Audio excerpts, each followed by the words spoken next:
Okay, hi everybody. Perfecto De Castro here, and I'm heading out to Valley Village, California, to visit my friend and guitar maker extraordinaire, Greg Brandt.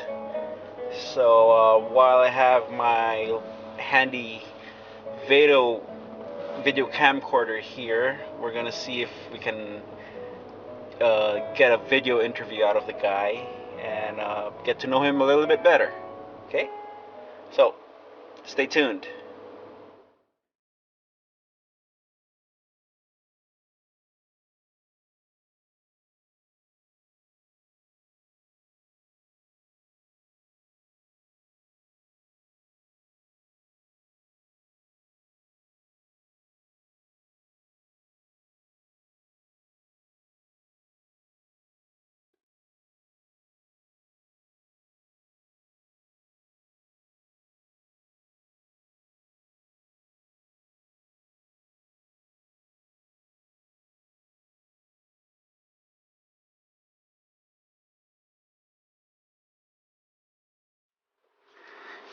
So, how'd you get into guitar making, Greg? Well, I heard the Beatles when I was a kid, and from that moment on, I was pretty much playing guitar, interested in guitar, and I played for a lot, for a lot of years, just for fun. Took some lessons, but basically taught myself. And when I was in my last year in high school, I was working in a restaurant. Was running a kitchen in a natural foods restaurant. And a customer came up to me and handed me on a slip of paper a name and an author of a book on how to build steel string guitars. David Russell Young's book. Mm-hmm. And I was busy cooking, and so I just sort of shoved it in my pocket and went back to work. And a week or two later, I was with my dad in Venice by the beach, picking up sandwiches from our little, favorite sandwich takeout place. And I noticed across the street was a guitar-shaped sign, like Guitar Shop or something like that. I said, Dad, I got to go and check that out. And I ran across the street while we were waiting for our sandwiches. And I walked into Ren Ferguson's shop. Okay. Who was building McLaughlin's double neck. I think it was purple with the double tree of life on it. He was holding it. It was right there. And I also remember some guy in both arms in bandages. I don't know what that was about, but that made an impression too. But I walked in and I saw, I was in a guitar maker shop, and like the door closed behind me, and it's like I realized people make guitars. I hadn't really ever thought about it. I wasn't a woodworker. I'd never really worked wood before. It never really occurred to me, for all intents and purposes, maybe people just shoved a log into one end of a machine and the guitar flopped out the other.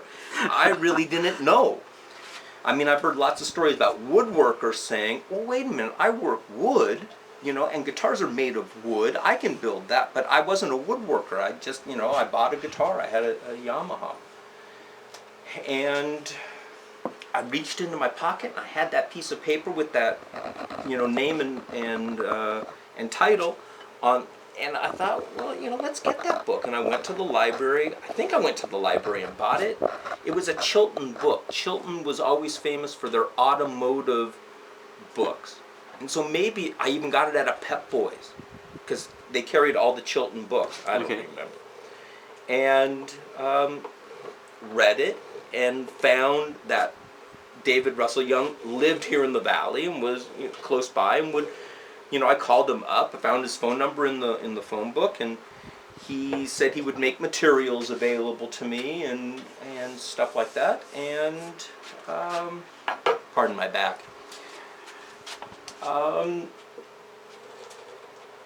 He helped me build my first guitar, which took me like 2.5 years and untold sums. Really, I had no tools.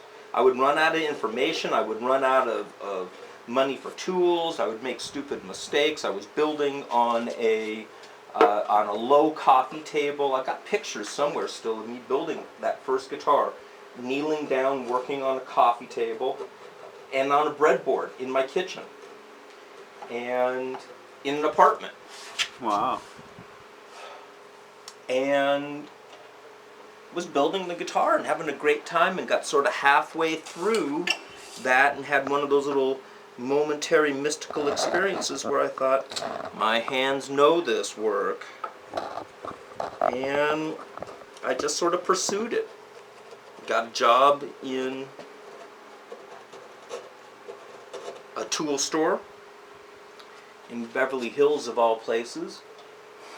And they sold hand tools and power tools and lumber and books and taught classes. And when it was slow, I could, was encouraged to use all the tools, to try them out and learn as much as I could, to read, to take the classes for free, stuff like that. They were really very encouraging to me, just as a human, let alone as a woodworker. They really just wanted me to learn. What was the name of the place? The name of the store was The Cutting Edge. Oh, okay.